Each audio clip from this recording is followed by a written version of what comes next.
নিজেদের রাজনৈতিক ভুলের জন্য ক্ষমা চাইতে প্রস্তুত আওয়ামী লীগ। সম্প্রতি এমন এক মন্তব্য করেছেন দলটির যুগ্ম সাধারণ সম্পাদক আ.ফ.ম. বাহাউদ্দিন নাসিম।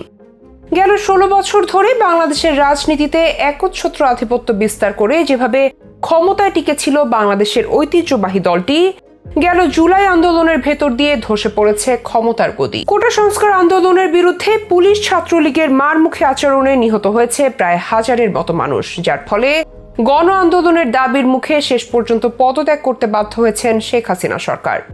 কেবল পদত্যাগই নয়, বরং দেশ ছেড়ে পালাতেও বাধ্য হয়েছেন রাজনীতির আঁতুড়ঘর খ্যাত এই রাজনীতিবিদ। একই সাথে পালিয়েছেন দলটির বড় বড় রাঘব বোয়ালরাও। তবে এবার যেন হুঁশ ফিরেছে আওয়ামী লীগের। নিজেদের ভুলের জন্য ক্ষমা চাইতে প্রস্তুত দলটি। বাংলাদেশের জন্মলগ্ন থেকে অদ্যাবধি যে কয়টি রাজনৈতিক দলের সরাসরি ভূমিকা রয়েছে তার মধ্যে অন্যতম এক নাম বাংলাদেশ আওয়ামী লীগ। নানান চড়াই উতরাই পেরিয়ে দেশের সবচেয়ে জনপ্রিয় এক দলে পরিণত হয়েছিল শেখ হাসিনার নেতৃত্বাধীন দলটি, যার বহিঃপ্রকাশ ঘটেছিল 2008-এর নির্বাচনে। ডিজিটাল বাংলাদেশ গড়ার প্রতিশ্রুতি দিয়ে তরুণদের সমর্থনে সে সময় 2/3 ভোট পেয়ে সরকার গঠন করে আওয়ামী লীগ। এরপর থেকে টানা 16 বছর ক্ষমতায় থাকা যেন তাদের বাংলাদেশের একমাত্র রাজনৈতিক দলে পরিণত করেছিল, যেখানে প্রধান বিরোধী দল হিসেবে বিএনপিকে নানাভাবে দমন পীড়ন করে রীতিমতো রাজনীতির পথ রুদ্ধ করেছিল। সে হিসেবে বিএনপির দীর্ঘ লড়াই সংগ্রামের পর গেল জুলাই আন্দোলনের ভেতর দিয়ে ক্ষমতা ছাড়তে হয় আওয়ামী লীগকে। অথচ একটা সময় প্রায় সবাই ধরে নিয়েছিল আজীবন ক্ষমতায় থাকবে আওয়ামী লীগ। পাশাপাশি পাতানো নির্বাচন সহ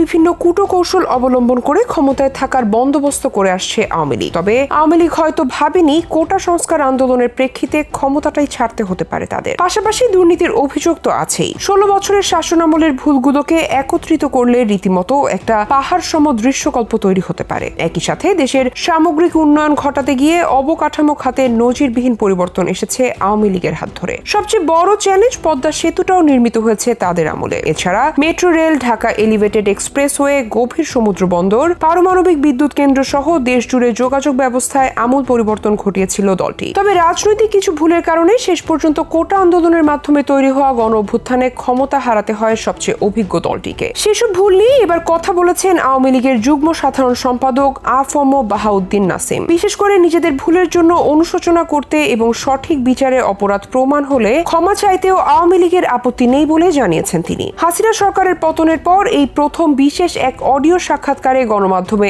এমন মন্তব্য নাসিমের। এদিকে ছাত্র জনতার অভ্যুত্থানের মধ্য দিয়ে গত 5ই আগস্ট অবসান হয় 1.5 দশকের আওয়ামী লীগের শাসনের। দলের সভাপতি ও সাবেক প্রধানমন্ত্রী শেখ হাসিনা পালিয়ে যাবার পর সারা দেশে গা ঢাকা দিয়েছেন দলটির নেতাকর্মীরা। হত্যা ও বিতর্কিত কর্মকাণ্ডের অভিযোগে দলের নেতাকর্মীদের বিরুদ্ধে হাজার হাজার মামলা করেছেন সাধারণ মানুষ। গ্রেফতার হয়ে কারাগারে আওয়ামী লীগের শীর্ষ নেতারা, আত্মগোপনে রয়েছেন অনেকেই। এমন পরিস্থিতিতে তলানিতে ঠেকেছে দলটির সাংগঠনিক কার্যক্রম। নিষিদ্ধ করা হয়েছে ছাত্রলীগ। দাবি উঠেছে আওয়ামী লীগের রাজনীতি নিষিদ্ধেরও। সম্প্রতি শেখ হাসিনার ফাঁস হওয়া কিছু ফোন আলাপে জুলাই আন্দোলনকে ঘিরে অনুশোচনা দেখা যায়নি। আন্দোলনে ষড়যন্ত্রের নকশায় বারবার বলতে চেয়েছেন তিনি। তবে প্রথমবার অডিও সাক্ষাৎকারে ভুলের জন্য অনুশোচনা করতে এবং সঠিক বিচারে অপরাধ প্রমাণ হলে ক্ষমা চাইতেও আওয়ামী লীগের আপত্তি নেই বলে জানিয়েছেন দলটির সিনিয়র এই নেতা। তার দাবি, ভুলগুলো প্রকাশ করেই আমরা জাতির কাছে শুধরানোর পথ দেখাবো। আমাদের এখন তেমনই পরিকল্পনা। প্রকৃতপক্ষে আমরা যদি ভুল করে থাকি বা অন্যায় করে থাকি, সেই অন্যায়ের জন্য জাতির কাছে ক্ষমা চাইতে আমাদের কোনো আপত্তি নেই। ক্ষমা চাইবো না, এই ধরনের গোঁড়ামি আমাদের কাজ করে না। এই মানসিকতার দল আওয়ামী লীগ নয় বলেও দাবি নাসিমের। এছাড়া জনসম্পৃক্ত কর্মসূচি দিতে চান জানিয়ে আওয়ামী লীগের যুগ্ম সাধারণ সম্পাদক উল্লেখ করেন,